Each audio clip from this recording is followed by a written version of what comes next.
Oi, gente. Vamos então para o nosso quarto vídeo da nossa segunda aula. Começamos então com a definição de subgrupos. Seja G estrela um grupo. Então o subconjunto de G será um subgrupo quando esse subconjunto H de G com a operação de G também é um grupo. O exemplo natural ou os exemplos naturais são justamente os nossos conjuntos numéricos. Principalmente quando a gente considera a adição, fica bem simples, porque todos esses conjuntos vão ter opostos para a adição, né, que são os elementos inversos. Vai ter o elemento neutro, que é o zero, e a associatividade é garantida.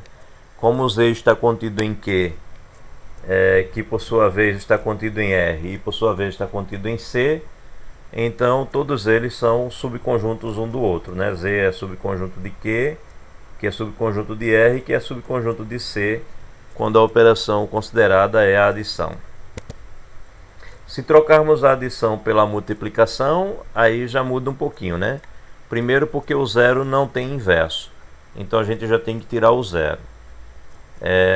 E segundo, Z, por exemplo, o oposto de um elemento A pertencendo a Z seria 1 sobre A, e 1 sobre A não pertenceria a Z, então a gente já teria que excluir o Z entre os subgrupos.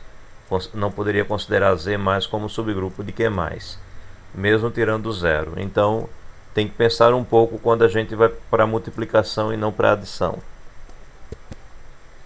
Outro exemplo natural é considerar aqueles conjuntos, os grupos diedrais, formados pelas rotações e translações dos polígonos regulares, como a gente viu no vídeo passado. Eles eram subconjuntos dos grupos das permutações. Então todo Dn é grupo e é subconjunto de um Sn. Portanto, todo Dn é subgrupo do seu Sn. O grupo Z3, por exemplo, a gente também pode lembrar que quando a gente olhou o S3, o S3 é o mesmo D3. E a gente viu que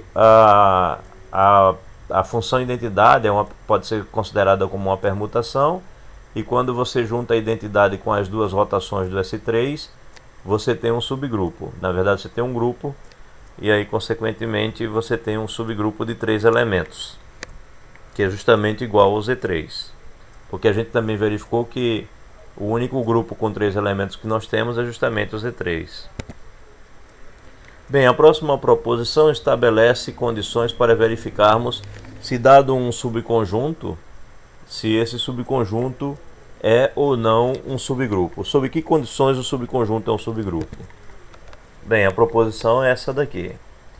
Seja G estrela um grupo, um subconjunto não vazio H de G, ele será subgrupo se e somente se, para todo par de elementos A e B pertencente a esse subconjunto H, temos que A estrela B a menos 1 pertence a H. Bem, vamos a uma demonstração. Então, no sentido natural da leitura, primeiro a gente supõe H como sendo um subconjunto não vazio de G. Na verdade, a gente supõe que ele é subgrupo, né? No sentido natural da leitura, a hipótese é que ele é subgrupo. Então, pela definição de H, a gente já tem que ele é fechado para a operação estrela, pois H estrela é grupo. A gente quer mostrar que isto daqui vale. Então, a gente vai tomar dois elementos em H, sejam A e B em H. Precisamos mostrar primeiro que o B a menos 1 está em H. Porque como H é fechado por ser subgrupo, consequentemente grupo, então se o B a menos 1 pertencer a H, e como A pertence a H, então A operado com B a menos 1 pertencerá a H, e a gente vai ter o resultado que a gente deseja. Então, para alcançarmos isso, a gente vai primeiro observar alguns detalhes.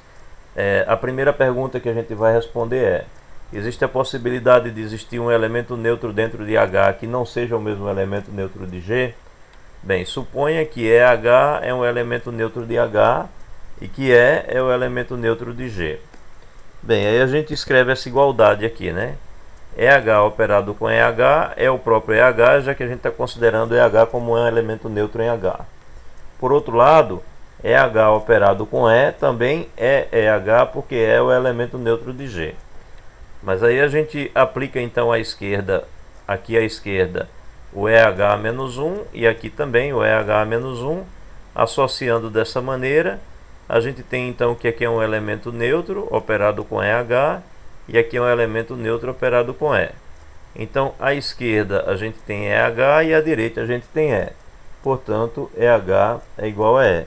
Ou seja, o elemento neutro existindo em H, ele é o próprio elemento neutro do grupo G. Agora, será que existe a possibilidade de, dado um elemento B em G, existir um inverso em H e um outro inverso em G que fossem distintos? Bem, então suponha que existe um BA-1 em G e um BA-1H em H, elementos inversos de um elemento B dado em G.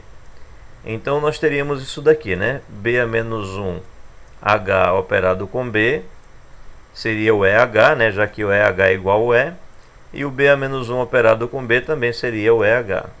Então novamente a gente pode cancelar esse B, né? Porque eu poderia aplicar à direita o BA-1. Ou seja, a gente pode usar a lei do cancelamento e aí eliminando este B aqui, à direita aqui, nos dois lados da igualdade, eu fico com BA-1H igual a BA-1. Bem, como H estrela é grupo, eu tenho que BH-1, que a gente acabou de verificar que é o mesmo que o BA-1, pertence a H. Ora, mas se o BA-1 pertence a H, então A, BA-1 pertence a H, porque H é subgrupo, portanto é fechado para a operação estrela.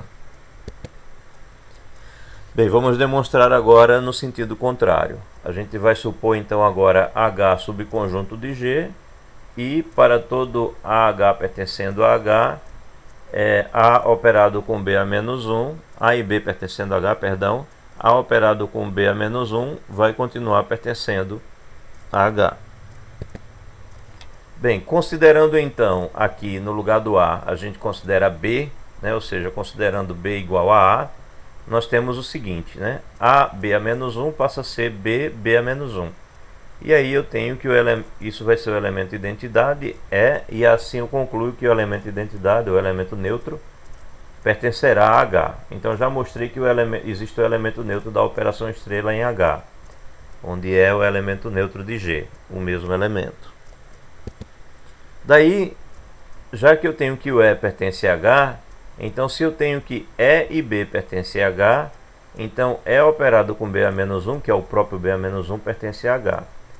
Então dessa forma eu acabei de mostrar que se eu pego um B qualquer em H, eu tenho que o BA-1 pertence a H. Isso mostra que, dado um elemento qualquer em H, o inverso sempre estará lá. Além disso, se eu pego dois elementos A e B em H, então automaticamente eu tenho que A e BA-1 pertencerá a H, né? Porque eu acabei de verificar que o BA-1 está em H. Bem, mas sendo assim, usando a nossa hipótese, então eu tenho que AB, a operação entre A e B, vai ser o mesmo que A operado com BA-1 a menos 1. Porque BA-1 a menos 1 é B. E isso estará em H, né? Pela hipótese desse nosso sentido da demonstração. Ora, então a gente acabou de verificar que se eu pego A e B em H, eu tenho que A operado com B pertence a H. Ou seja, acabei de verificar que H é fechado para a operação em G. Por fim, basta verificar a associatividade, né? Porque a gente já mostrou que o elemento neutro estará lá, que dado um elemento qualquer em H, o inverso também vai estar em H, e acabou de mostrar também que H é fechado para a operação em G. Só está faltando discutir a questão da associatividade da operação em H. Ora, mas H vai herdar a associatividade de G, porque se eu pegar três elementos em H, particularmente esses elementos estarão em G, e como em G isso daqui vale, ou seja, a associatividade vale, particularmente vai valer em H também. Bem, concluímos que H é grupo, logo é subgrupo de G. Bem, vale a pena relembrar esse fato, né? O fato de que a nossa anotação, a anotação que a gente está trabalhando é BA-1. Mas é importante dizer que se a gente usar a notação aditiva, a gente vai usar menos b no lugar de b a menos 1. b a menos 1 porque estamos usando a notação multiplicativa. Se estivermos usando a aditiva, a gente vai usar menos b. Então, é bom acostumar com a ideia de que quando eu falo b operado com b a menos 1 e eu digo que isso dá zero, porque estou usando a operação aditiva, para mim é a mesma coisa que dizer que b está sendo operado com b a menos 1 dessa maneira, tá? Então, falar em menos b ou falar em b a menos 1, para a gente vai significar a mesma coisa. O zero é o elemento neutro quando eu penso na operação aditiva, e o 1 é o elemento neutro quando eu penso na operação multiplicativa. Então, apesar das notações serem diferentes, é bom acostumar com a ideia de que estamos sempre falando na mesma coisa. Não há diferença falar em adição ou falar em multiplicação aí nesse caso. É só uma questão de notação. Bem, vamos para os exemplos de como usar a proposição, mas faremos isso num próximo vídeo.